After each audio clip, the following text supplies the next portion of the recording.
ఓం నమో వేదాత్మకాయ వెంకటేశాయ. నమో నమస్తే అఖిల పూజితాయ. నమో నమశ్చంద్ర నిభాననాయ. నమో నమస్తే రఘువంశజాయ. నమోస్తు రామాయ సలక్ష్మణాయ. దుర్లభం భారతే జన్మ అని ఒక వాక్యం ఉన్నది. దీనికి మహాత్ములు రెండు విధాలుగా అర్థం చెప్పారు.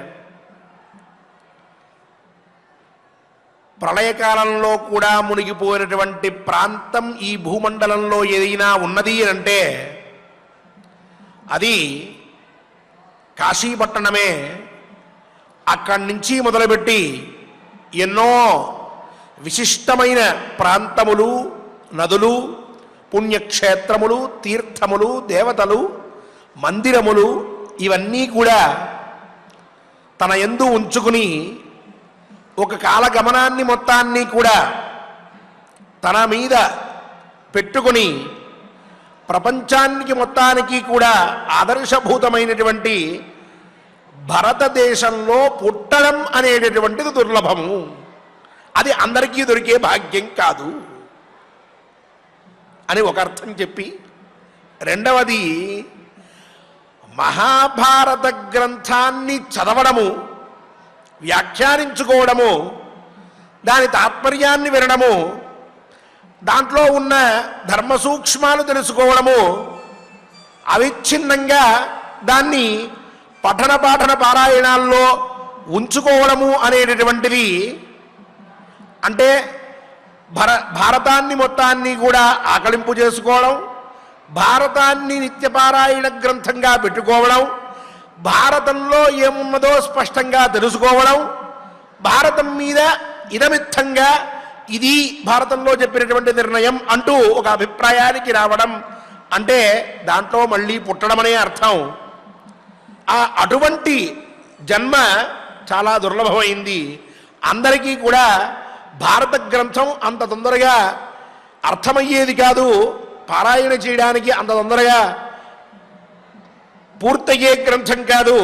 1,00,000 శ్లోకములతోటి ఎన్నో చిత్ర విచిత్రమైనటువంటి పదగాంభీర్యములతోటి విశిష్టమైనటువంటి అంతరార్థములతోటి మహోత్కృష్టమైనటువంటి గ్రంథంగా, పంచమ వేదంగా పరిగణించబడేటటువంటి భారత గ్రంథాన్ని అధ్యయనం చేసి అందు ఒక నిర్ణయాన్ని హృదయానికి పట్టించుకోవడం అంటే అది ఇంకొక జన్మ ఎత్తడమేనయ్యా, అది దుర్లభమైనటువంటిది అని చెప్పారు. శ్రీ వెంకటేశ్వర స్వామి వారి పరిపూర్ణ అనుగ్రహం మన మీద ఉండడం వలన భారత గ్రంథాన్ని మనందరం ప్రతినిత్యము కూడా అవిచ్ఛిన్నంగా అధ్యయనం చేస్తూ ఉన్నాం, పారాయణ చేస్తూ ఉన్నాం, వ్యాఖ్యానించుకుంటూ ఉన్నాం, అందులోని అంతరార్థములను తెలుసుకుంటూ ఉన్నాం. ఇది కదా శ్రీ వెంకటేశ్వర స్వామి వారు తన భక్తులకి ఇచ్చేటటువంటి వరమంటే. ఇది కదా మనందరం ఆయన యొక్క ప్రియ శిష్య గణంలో, ఆత్మీయ భక్త సంఘంలో ఉన్నాము అనంటే. అందువల్ల ఈ భాగ్యాన్ని ఇలాగే మనకి నిత్యం అందిస్తూ మనందరికీ భారతంలో, ఈ భారతంలో జన్మని ప్రసాదించమని స్వామిని ప్రార్థిస్తూ ఈనాటి పారాయణాన్ని ఆరంభించుకోవడానికి సత్సంకల్పం ఆచార్యుల వారితో కలిసి చేసుకుందాం. ఆ క్షేత్రాధిపతి అయినటువంటి స్వామివారి అనుగ్రహాన్ని పొందుదాం. ఓం నమో వెంకటేశాయ. విఘ్నేశ్వర ధ్యానం. నమస్తే గణనాథాయ గణానాం పతయే నమః. భక్తి ప్రియాయ దేవేశ భక్తేభ్యః సుఖదాయక. శ్రీనివాస ధ్యానం అనంతవేద సంవేద్యం నిర్దోషం గుణసాగరం అతీంద్రియం నిత్యముక్తం శ్రీనివాసం భజే నిశం. శ్రీకృష్ణ ధ్యానం వందే నవఘనశ్యామం పీతకౌశేయవాససం సానందం సుందరం శుద్ధం శ్రీకృష్ణం ప్రకృతేః పరం. వ్యాసధ్యానం వేదవ్యాసం స్వాత్మరూపం సత్యసంధం పరాయణం శాంతం జితేంద్రియక్రోధం సశిష్యం ప్రణమామ్యహం. అథ సంకల్పః శ్రీమదాదివరాహక్షేత్రే విరాజమానస్య జగద్రక్షణార్థమవతీర్ణస్య శ్రీమదఖిలాండకోటిబ్రహ్మాండనాయకస్య శ్రీవేంకటేశ్వరస్వామినః పరిపూర్ణానుగ్రహేణ సర్వేషాం భక్తజనానాం ఆధివ్యాధినివృత్తిద్వారా ఆయురారోగ్యైశ్వర్యాభివృద్ధ్యర్థం సర్వారిష్టనివృత్తిద్వారా సకలశ్రేయోభివృద్ధ్యర్థం ధర్మార్థకామమోక్షాఖ్య చతుర్విధ పురుషార్థసిద్ధ్యర్థం సమస్తపాపక్షయార్థం శ్రీపరమేశ్వర ప్రీత్యర్థం శ్రీమన్మహాభారతే వనపర్వణి యథాశక్తి షట్త్రింశాధ్యాయాంతర్గత శ్లోకపారాయణం ఆచార్యముఖేన కరిష్యామహే. శ్రీకృష్ణ పరబ్రహ్మణే నమః. నారాయణం నమస్కృత్య నరం చైవ నరోత్తమం దేవీం సరస్వతీం వ్యాసం తతో జయముదీరయేత్. వనాదస్మాచ్చ కౌంతేయ వనమన్యద్విచింత్యతాం నివాసార్థాయ యద్యుక్తం భవేద్వః పృథివీపతే. ఏకత్ర చిరవాసో హి న ప్రీతిజననో భవేత్ తాపసానాం చ సర్వేషాం భవేదుద్వేగకారకః. వ్యాసుల వారు ధర్మరాజుని ఉద్దేశించి అమృతతుల్యమైన వాక్కులని చెప్పి ధర్మరాజు మనస్సులో ఉన్నటువంటి బాధనంతా కూడా పోగొట్టి ఆ పైన ఋషిరేష మహాతేజాః నారాయణ సహాయవాన్ పురాణ శాశ్వతో దేవః అజేయో జిష్ణురచ్యుతః అస్త్రాణీంద్రాచ్చ రుద్రాచ్చ లోకపాలేభ్య ఏవ చ సమాదాయ మహాబాహు మహత్కర్మ కరిష్యతి అంటూ అర్జునుడు సామాన్యుడు కాదు. ధర్మరాజ, భావి రణరంగంలో భీష్మ, ద్రోణ, కృప, కర్ణ, అశ్వత్థామ, దుశ్శాసన, దుర్యోధనాది వీరుని అందరినీ కూడా ఎదుర్కోవాలి అని అంటే దానికి సమర్థుడు ఎవరు అన్నప్పుడు అర్జునుడు మాత్రమే అవుతాడు. నారాయణ సహాయవాన్, నారాయణుడు ఈ అర్జునుడికి సహాయుడై ఉంటాడు. పైగా అజేయ, ఇతను ఎవరి చేతిలోనూ ఓడిపోయేవాడు కాదు. పైగా అస్త్రాణీంద్రాచ్చ రుద్రాచ్చ లోకపాలేభ్య ఏవ చ, ఇంద్రుడి దగ్గర నుంచి రుద్రుడి దగ్గర నుంచి అలాగే లోకపాలకుల దగ్గర నుంచి అస్త్రములని అన్నిటినీ కూడా పొంది మహత్కర్మ కరిష్యతి, గొప్పదైనటువంటి పని ఇతను చేస్తాడు, మహాకార్యాన్ని నిర్వహిస్తాడు. నువ్వు చింత వీడవలసినది అని చెప్పారు. ఆనందపడ్డాడు ధర్మరాజు, అబ్బురపడ్డాడు వ్యాసుల వారి వాక్యములు విన్న తరువాత. ధర్మం రక్షిస్తున్నది కదా అని భావించాడు. ఎంతో ఆనందం కలిగింది. అలాగే ప్రశాంతంగా తనని చూసి చెప్తూ ఉన్న వ్యాసుల వారిని చూసి కృతజ్ఞతాపూర్వకంగా అభివాదం చేశాడు. మహాత్ములైన వ్యాసుల వారు ఉన్నతాసనం మీద కూర్చుని అప్పటిదాకా అన్ని విషయాలు చెప్పి ఓ పక్కకి తీసుకువెళ్ళి ఏకాంతంగా ఇదంతా చెప్తూ ఉంటే నా మీద ఎంత అభిమానం తాతగారికి అని ముచ్చటపడ్డాడు. ఇక ఆ పైన ఇక్కడికి నీ బాధ తీరిపోతుంది, నువ్వు ఏమాత్రమూ చింతపడవలసిన అవసరం లేదు అని చెప్పి వనాత్ అస్మాచ్చ కౌంతేయ వనమన్యత్ విచింత్యతాం. ధర్మరాజు ఒక్కడిగా రాలేదు, చెప్పుకున్నాం. ఎంతోమంది ఆహితాజ్ఞులు ఆయన వెనకాల వచ్చారు. ఎంతోమంది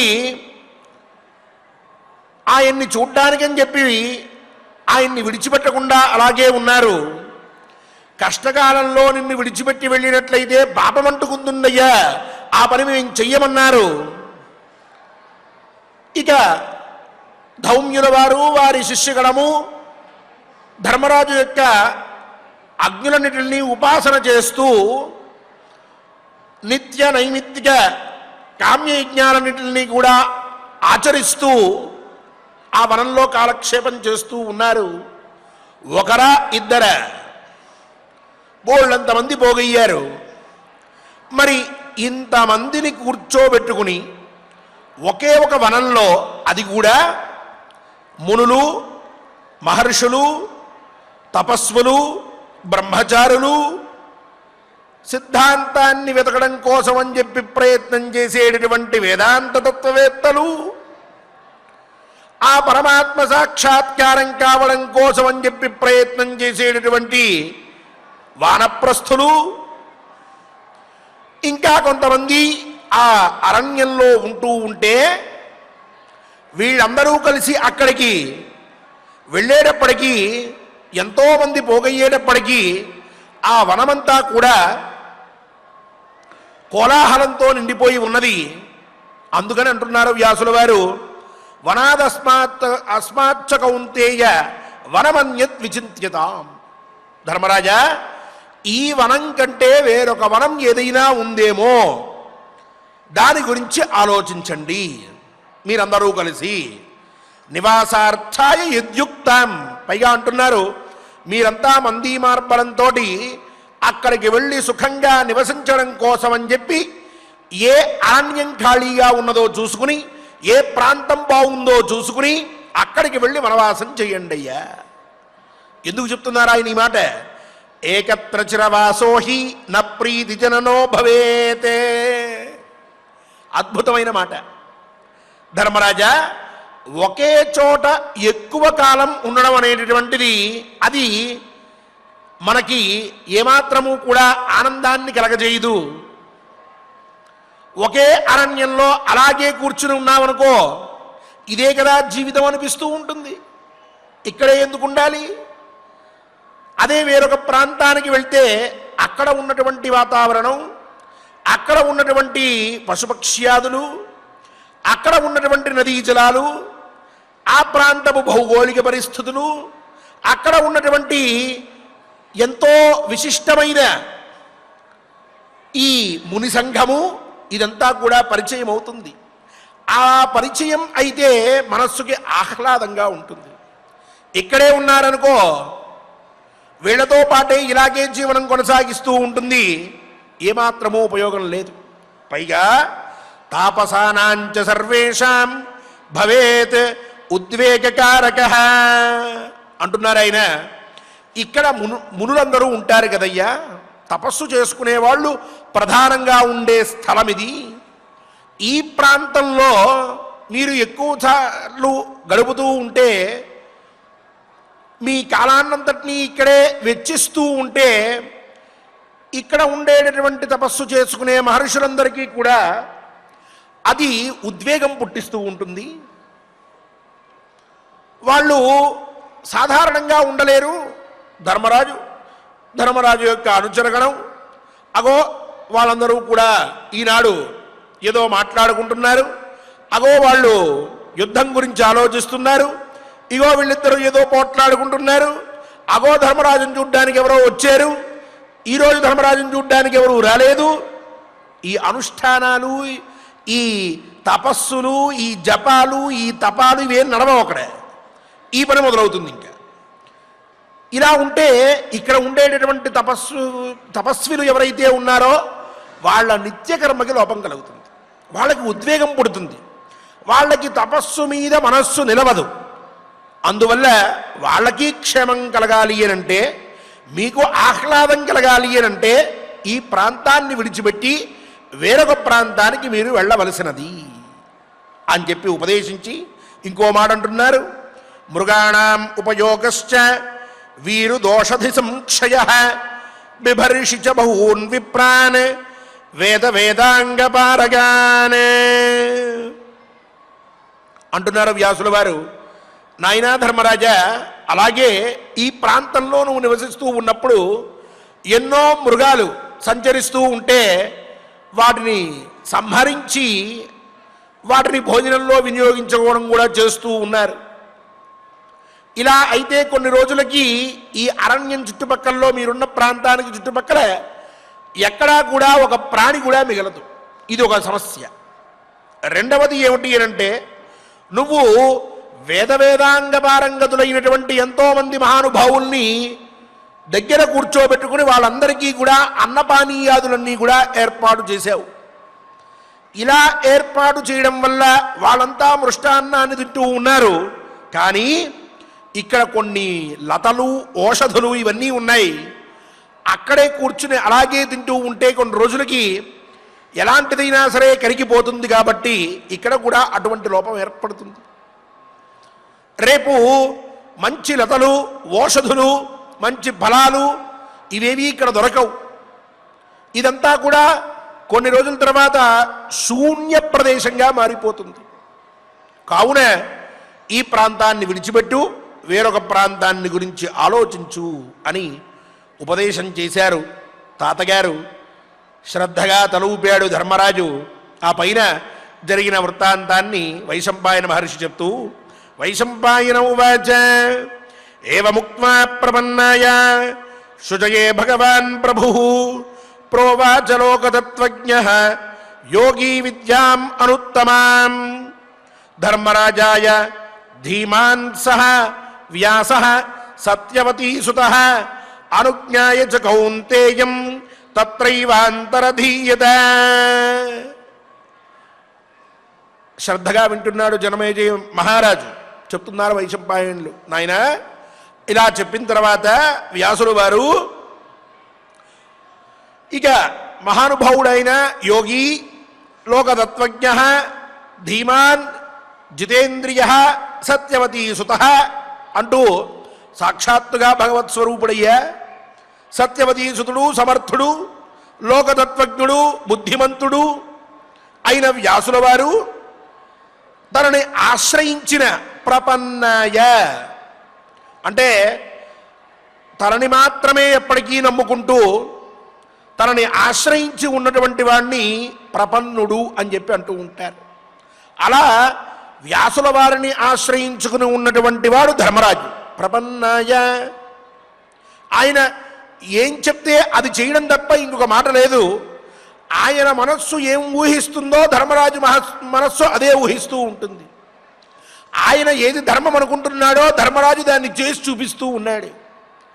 అటువంటి సల్లక్షణములు కలిసినటువంటి ధర్మరాజుకి ప్రతిస్మృతి విద్య అనేటటువంటి విద్యని ఉపదేశించి ఆ పైన అనుజ్ఞాయ చ కౌంతేయం ధర్మరాజు దగ్గర నుంచి ఏం నువ్వు అధైర్యపడవద్దు, అంతా మంచే జరుగుతుంది, మరి నేను వెళ్ళొస్తాను అని చెప్పిన తర్వాత అలాగే తాతగారు అని చెప్పి ధర్మరాజు అంటే ఆ విధంగా ధర్మరాజు దగ్గర నుంచి అనుజ్ఞని పొంది ఆ పైన తత్రైవ అంతరధీయత అక్కడే అంతర్ధానమయ్యాడయ్యా.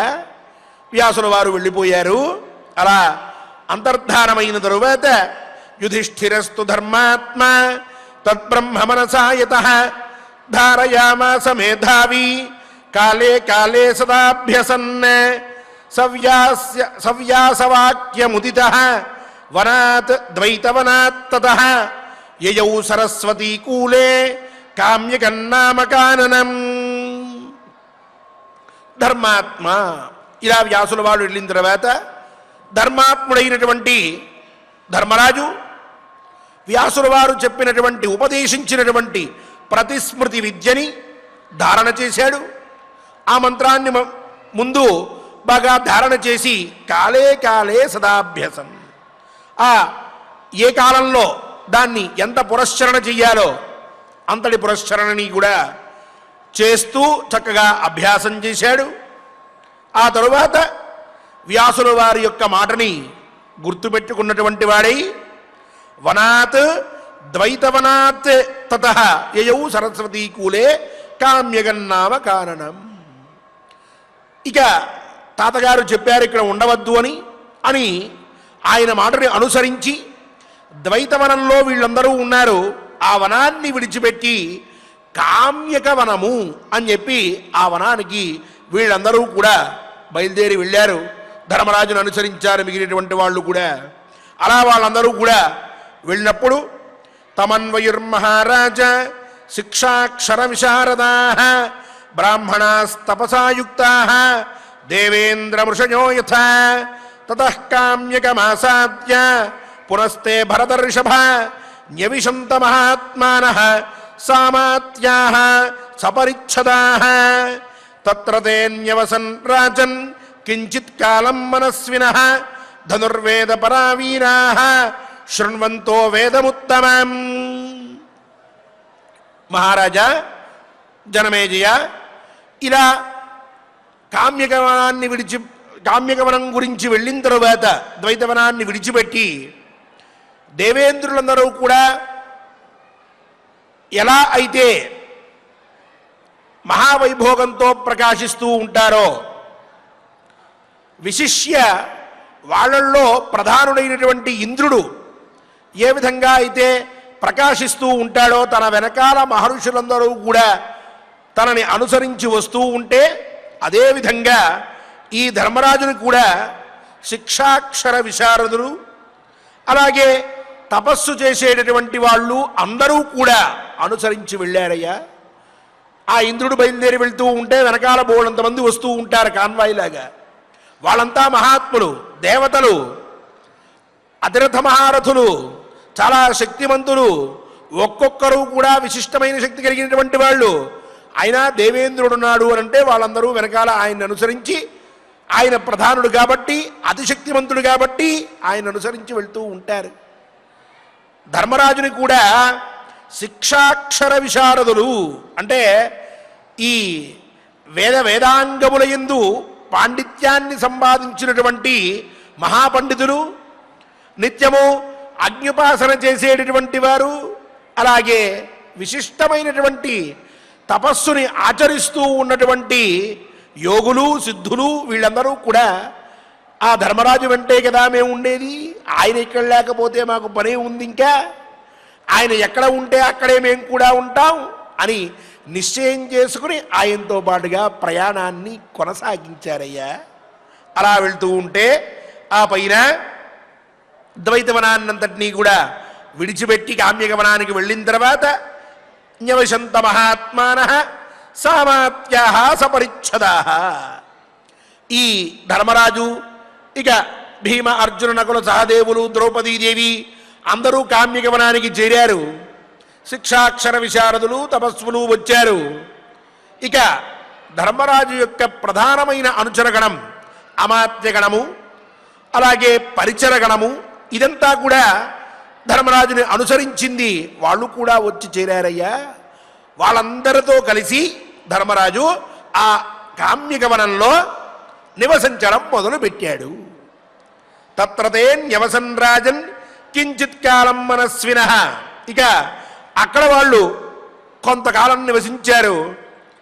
ఆ పైన ధనుర్వేద అభ్యాసంలో తత్పరులైనటువంటి వారు, వీరులు అయినటువంటి పాండవులందరూ కూడా ఈ 5గురు ప్రతినిత్యము శృణ్వంతో వేదముత్తమం కామ్యగమనంలో కూర్చుని ప్రతిరోజు కూడా ఇషేత్వోర్జేత్వా వాయవస్థోపాయవస్థదేవో వత్సవిత ప్రార్పయదు శ్రేష్ఠతమాయ కర్మణ ఆప్యాయధ్వమగ్నియ దేవభాగమూర్జస్వతీః పయస్వతీః ప్రజాపతీరణమీవ అయక్ష్మామావస్తేన ఈశతమాఘషగుంసో రుద్రస్య హేతిః పరివో వృణక్తు ధ్రువా అస్మిన్ గోపతౌ స్యాద బహ్వీర్యజమానస్య పశూన్ పాహి అంటూ మొదలుపెట్టి ఆ కామ్యకవనంలో ఉన్నటువంటి వారు వేదాభ్యాసం చేస్తూ ఉంటే, వేద పారాయణం చేస్తూ ఉంటే, ఇంకొక వైపు సామవేదం చదువుకున్నటువంటి వారు అజ్ఞాయాహి వీతజే గృణానో హవ్యదాతజే నిహోదా సత్సి బర్హిషి అని వాళ్ళు చక్కగా సామగానం చేస్తూ ఉంటే, ఋగ్వేద అథర్వవేదాల్ని అధ్యయనం చేసిన వాళ్ళు ఆయా వేదములని అగ్నిమీళే పురోహితం యజ్ఞస్య అంటూ ఋగ్వేదం వాళ్ళు షన్నో దేవీరభిష్టాయ ఆపో భవంతు పీతజే అంటూ అథర్వవేదం వాళ్ళంతా చక్కగా ఆయా వేదములని అక్కడ పారాయణ చేస్తూ ఉంటే, వీళ్ళంతా శృణవంతో వేదముత్తమం ఆ వేదవాక్యములని చక్కగా వింటూ ఆ వేదశ్రవణం చేస్తూ కామ్యగమనంలో నివసిస్తూ ఉన్నారు. అలా కొంతకాలం అక్కడ ఉన్న తర్వాత చరంతో మృగయాన్నిత్యం శుద్ధైర్బాణైర్మృగార్థిన పితృదైవత విప్రేభ్య నిర్వవంతో యథావిధి. వీళ్ళు ఇలా ఉంటూ ఉండగా వాళ్ళ జీవనం అంతా ఎలా గడిచింది ప్రతినిత్యము అనంటే, ఓ పక్క వేదాభ్యాసం చేస్తూ ఉన్నటువంటి వారిని సేవించుకుంటూ వారు చేసే వేద పఠనాన్ని వీళ్ళు శ్రద్ధగా ఆలకిస్తూ ఉండడం, పండితులైన వాళ్ళందరూ కూడా ఇష్టాగోష్ఠులు చేసుకుంటూ ఉంటే వాటన్నిటినీ వింటూ ఉండడం, తపస్సులు బ్రహ్మ తేజస్సులు ఇలాంటి వాళ్ళు ఎవరైనా సరే వస్తూ ఉంటే ఆ బ్రహ్మ తేజస్సులని అందరినీ ఉపాసిస్తూ ఉండడం, అలాగే చరంతో మృగయాన్నిత్యం నిత్యం వేటకి వెళ్తూ ఉండడం, వేటకి వెళ్ళి కావలసినటువంటి వాటిని శుద్ధమైనటువంటి బాణాలతో ఆ మృగాలని కొన్నిటిని భోజనానికి వీళ్ళ అనుచర వర్గానికి కావలసినటువంటి భోజనానికి ఉపయోగపడేటువంటి వాటిని చక్కగా వేటాడడం, వాటన్నింటినీ తీసుకొస్తూ ఉండడం, ముందుగా పితృదేవతల్ని ఆ పైన దేవతల్ని వీళ్ళందరినీ కూడా సంతృప్తిపరిచి ఇక ఆ అక్షయ పాత్రలోంచి వచ్చేటటువంటి అన్నాన్ని చక్కగా విభజించి అక్కడ ఉన్నటువంటి మహానుభావులందరికీ పెట్టి ఆ పైన విఘసం అని చెప్పుకున్నాం. అతిథులు భోజనం చేసిన తర్వాత మనం భోజనం చేస్తూ ఉంటే మనం తినే అన్నాన్ని విఘసం అని అంటారు. అంటే సమస్త పాపాలని పోగొట్టేటటువంటి అన్నము, అది శుద్ధమైనటువంటి అన్నము, మనం స్వీకరించదగినటువంటి అన్నము. కేవలం మన కోసం మనం వండుకుని తినేటటువంటి అన్నానికి, ఒకరికి భోజనం పెట్టగా అతిథికి మిగిలినటువంటి దాన్ని మనం తినేటటువంటి దానికి, తినేటప్పుడు ఆ అన్నానికి రెండిటికి చాలా భేదం ఉన్నది అని ఇతపూర్వం మనం చెప్పుకున్నాం. వీళ్ళు ఆ విఘసాన్నాన్ని అంటే అందరూ తినిగా మిగిలినటువంటి అన్నాన్ని చక్కగా తింటూ కాలక్షేపం చేస్తూ ఉన్నారయ్యా. వాళ్ళంతా కూడా శ్రాద్ధ కర్మలు ఆచరిస్తూ ఉన్నారు, నిత్య నైమిత్తికామ్య యజ్ఞాలు చేస్తూ ఉన్నారు, దౌమ్యుల వారి దగ్గర ఉండి అన్ని చూసుకుంటూ ఉన్నారు. కామ్యగమనంలో ఈ పాండవుల యొక్క జీవనం ఇలా కొనసాగుతూ ఉన్నది అని చెప్పి ఇది శ్రీ మహాభారతే వనపర్వణి అర్జునాభిగమన పర్వణి కామ్యగమనే 36 ఈ విధంగా 36వ అధ్యాయంలో వైశంపాయన మహర్షి జనమేజయుడికి పాండవులు కామ్యగమనంలో ఎలా జీవనాన్ని కొనసాగిస్తున్నారో చెప్పారు. ఆ పైన మనకి ఇక అర్జున అభిగమన పర్వ అని ఈ పర్వకి పేరు. కాబట్టి అర్జునుడు ఎక్కడికో వెళ్తూ ఉండాలి, ఎక్కడికి వెళ్తున్నాడు, ఎలా వెళ్తున్నాడు, ఏం చెయ్యబోతున్నాడో పై అధ్యాయంలో మనం తప్పక తెలుసుకుందాం. ఈనాటి ఈ శ్లోకములన్నింటినీ కూడా ఆచార్యముఖంగా పారాయణ చేసుకుని విఘసాన్నాన్ని తినేటటువంటి యోగ్యత మనందరికీ కూడా కల్పించమని శ్రీ వెంకటేశ్వర స్వామి వారిని ప్రార్థిద్దాం. ఓం నమో వెంకటేశాయ. వనాదస్మాచ్చ కౌంతేయ వనమన్యద్విచింత్యతాం నివాసార్థాయ యద్యుక్తం భవేద్వః పృథివీపతే ఏకత్ర చిరవాసో హి న ప్రీతి జననో భవేత్ తాపసానాం చ సర్వేషాం తాపసానాం చ సర్వేషాం భవేదుద్వేగకారకః భవేదుద్వేగకారకః మృగాణాముపయోగశ్చ మృగాణాముపయోగశ్చ వీరుధోషధి సంక్షయః వీరుదోషధి సంక్షయః బిభర్షి చ బహూన్ విప్రాన్ బిభర్షి చ బహూన్ విప్రాన్ వేదాంగపారగాన్ వేదాంగపారగాన్ వైశంపాయన ఉవాచ వైశంపాయన ఉవాచ ఏవముక్త్వా ప్రపన్నాయ ఏవముక్త్వా ప్రపన్నాయ శుచయే భగవాన్ ప్రభుః శుచయే భగవాన్ ప్రభుః ప్రోవాచ లోకతత్త్వజ్ఞః ప్రోవాచ లోకతత్త్వజ్ఞః యోగి విద్యామనుత్తమాం యోగీ విద్యామనుత్తమాం ధర్మరాజాయ ధీమాన్ సహ ధర్మరాజాయ ధీమాన్ సహ వ్యాసः సత్యవతీ సుతః వ్యాసः సత్యవతీ సుతః అనుజ్ఞాయ చ కౌంతేయం అనుజ్ఞాయ చ కౌంతేయం తత్రైవాంతరధీయత తత్రైవాంతరధీయత యుధిష్ఠిరస్తు ధర్మాత్మా యుధిష్ఠిరస్తు ధర్మాత్మా తద్బ్రహ్మ మనసాయతః తద్బ్రహ్మ మనసాయుతః ధారయామాస మేధావీ ధారయామాస మేధావీ కాలే కాలే సదాభ్యసన్ కాలే కాలే సదాభ్యసన్ సవ్యాసవాక్యముదితః సవ్యాసవాక్యముదితః వనాద్వైతవనాత్తతః వనాద్వైతవనాత్తతః యయౌ సరస్వతీకూలే యయౌ సరస్వతీకూలే కామ్యకం నామకాననం కామ్యకం నామకాననం తమన్వయుర్మహారాజ తమన్వయుర్మహారాజ శిక్షాక్షర విశారదాః శిక్షాక్షర విశారదాః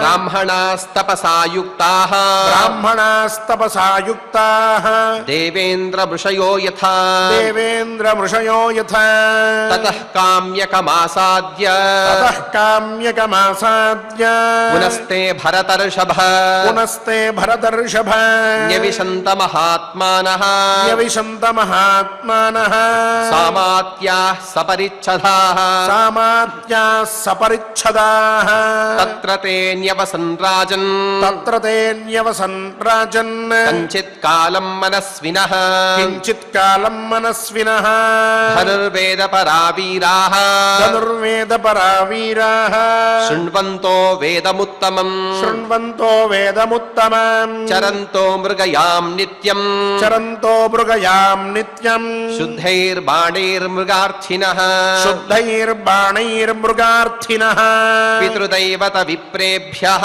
పితృదైవత విప్రేభ్యః నిర్వపంతో యథావిధి నిర్వపంతో యథావిధి ఇది శ్రీమహాభారతే ఇది శ్రీమహాభారతే వనపర్వాంతర్గత వనపర్వాంతర్గత అర్జునాభిగమన పర్వణి అర్జునాభిగమన పర్వణి కామ్యకవనగమనే కామ్యకవనగమనే షట్త్రింశోऽధ్యాయః షట్త్రింశోऽధ్యాయః.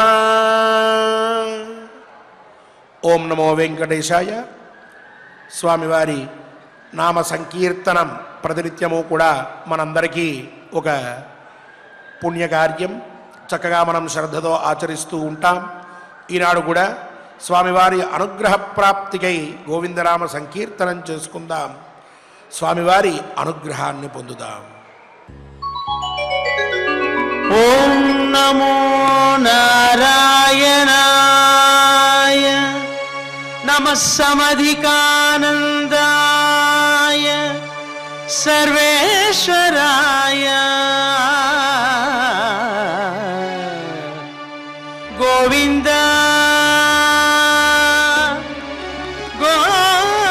గోవింద శ్రీ శ్రీనివాస గోవింద శ్రీ వెంకటేశ గోవింద భక్తవత్సల గోవింద భాగవత ప్రియ గోవింద నిత్య నిర్మల గోవింద నీలమేఘ శ్యామ గోవింద పురాణ పురుష గోవింద పుండరీకాక్ష గోవింద నందనందన గోవింద నవనీత చోర గోవింద పశుపాలక శ్రీ గోవింద పాప విమోచన గోవింద దుష్ట సంహార గోవింద దురిత నివారణ గోవింద శిష్ట పరిపాలక గోవింద కష్ట నివారణ గోవింద గోవింద హరి గోవింద గోకుల నందన గోవింద గోవింద హరి గోవింద గోకుల నందన గోవింద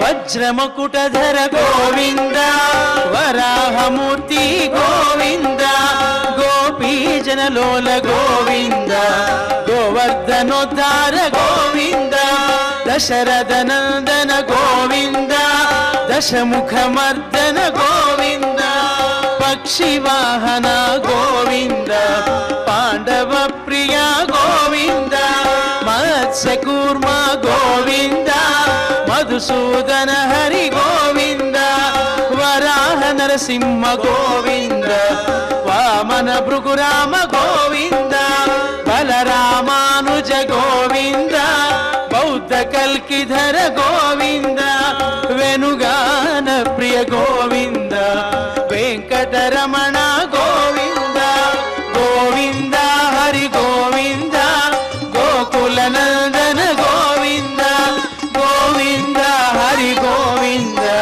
గోకుల నందన గోవింద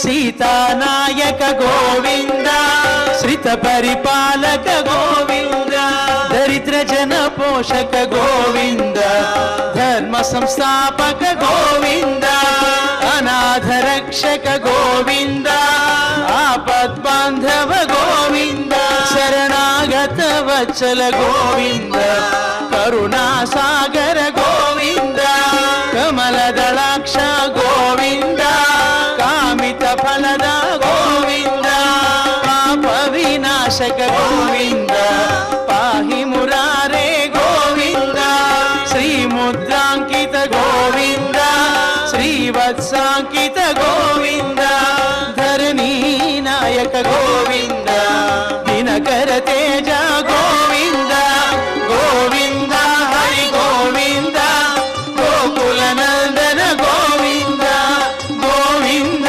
హరి గోవింద గోకుల నందన గోవింద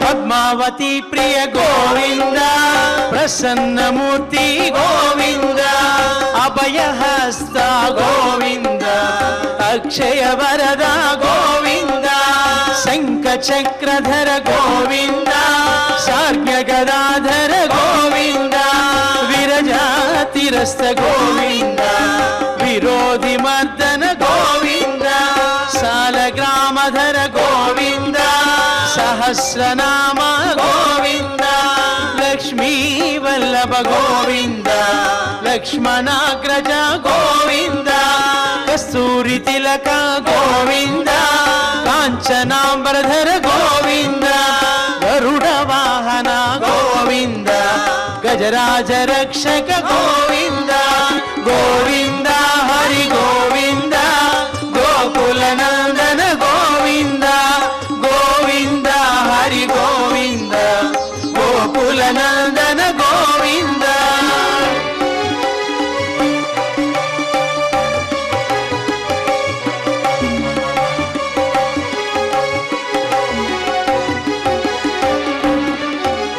వానర సేవిత గోవింద వారధి వందన గోవింద సప్తగిరీశ గోవింద ఏకస్వరూప గోవింద శ్రీరామకృష్ణ గోవింద రఘుకుల నందన గోవింద ప్రత్యక్ష దేవ గోవింద పరమదయాకర గోవింద కవచధర గోవింద వైజయంతిమాల గోవింద వటి కాసులవాడ గోవింద వసుదేవతనయ గోవింద బిల్వ పత్రార్చిత గోవింద భిక్షుక సంస్థుత గోవింద శ్రీ పుంరూప గోవింద శివకేశవమూర్తి గోవింద గోవింద హరి గోవింద గోకుల నందన గోవింద గోవింద హరి గోవింద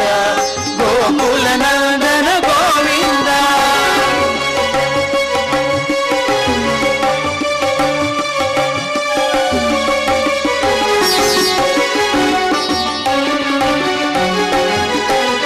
బ్రహ్మాండ రూప గోవింద భక్త రక్షక గోవింద నిత్య కళ్యాణ గోవింద వీరజనాభ గోవింద అతి రామ ప్రియ గోవింద హరి సర్వోత్తమ గోవింద జనార్దన మూర్తి గోవింద జగత్ సాక్షి రూప గోవింద అభిషేక ప్రియ గోవింద అపన్నివారణ గోవింద రత్న కిరీట గోవింద రామానుజనుత గోవింద స్వయం ప్రకాశ గోవింద ఆశ్రిత పక్ష గోవింద నిత్య శుభప్రద గోవింద నిఖిల లోకేశ గోవింద గోవింద హరి గోవింద గోకుల నందన గోవింద గోవింద హరి గోవింద గోకుల నందన గోవింద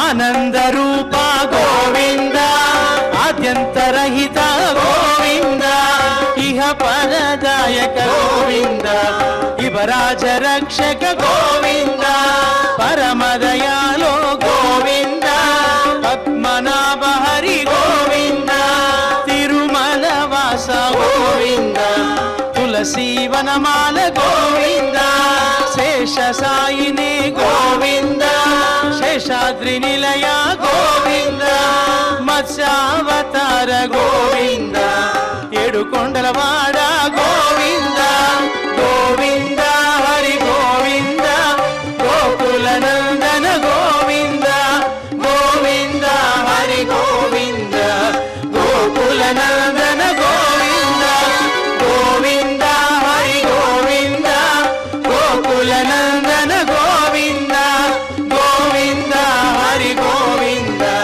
గోకుల నందన గోవింద గోవింద హరి గోవింద గోకుల నందన గోవింద గోవింద హరి గోవింద గోకుల నందన గోవింద గోకుల నందన గోవింద గోకుల నందన గోవింద గోకుల నందన గోవింద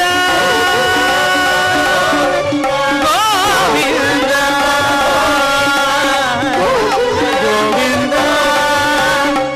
గోవింద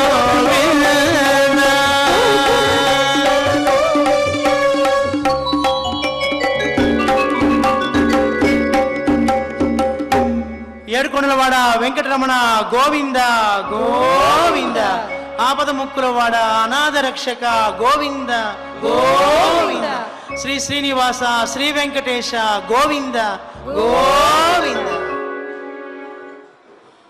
ఓం నమో వెంకటేశాయ. స్వామివారిని క్షమాప్రార్థనాదులతో మనందరం కూడా ప్రార్థించి మన పారాయణాన్ని మంగళాశాసనంతో మంగళాంతంగా పూర్తి చేసుకుందాం. స్వామివారి దివ్యానుగ్రహాన్ని పొందుదాం. అథ క్షమా ప్రార్థనా యదక్షరపదభ్రష్టం మాత్రాహీనం చ యద్భవేత్ తత్సర్వం క్షమ్యతాం దేవ నారాయణ నమోస్తుతే. అథ లోకక్షేమ ప్రార్థనా స్వస్తి ప్రజాభ్యః పరిపాలయంతాం న్యాయ్యేన మార్గేణ మహీం మహిషాః गोब्राह्मणेभ्यः शुभमस्तु नित्यम् लोकाः समस्ताः सुखिनो भवन्तु।